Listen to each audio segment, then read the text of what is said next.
Senate Bill 418 will be receiving hearing in Senator Cruz's committee. It will be the most comprehensive financial literacy initiative anywhere in the country.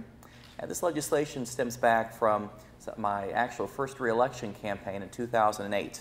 Many of you may recall that during that time, Indiana, along with the rest of the United States, was gripped in a horrendous recession. The effects we're still feeling, perhaps the worst economic downturn since the Great Depression. And as I was campaigning and talking to constituents, they were telling me their horror stories of a lack of financial literacy. We had newlyweds talking about how they couldn't get a mortgage because they had too much credit card debt. They'd received applications of credit cards when they were younger, racked up thousands of dollars in debt, did not always pay their bills on time, which lowered their credit rating, and made them unable to get a house. We had people who did have mortgages but did not understand fully what adjustable rate mortgages would do to their family finances, to their cash flow, let alone subprime mortgages, which would be another matter altogether.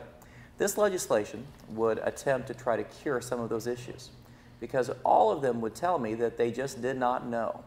And that begged the question, why did they not know? Perhaps their parents did not teach them, perhaps their parents didn't know.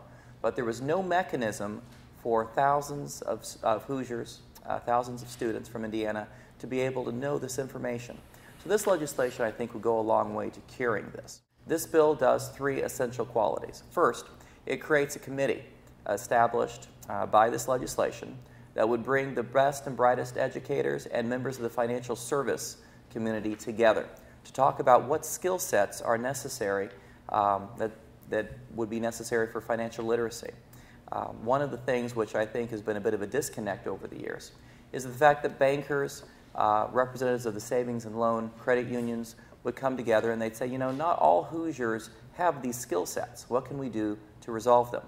And we have educators that would be in a position to be able to help teach these vital skills, but might not know which skills should be taught. So by creating this committee, we'll be able to bring the best and brightest together and be able to establish a model curriculum that hopefully schools will be able to develop and implement in the years ahead.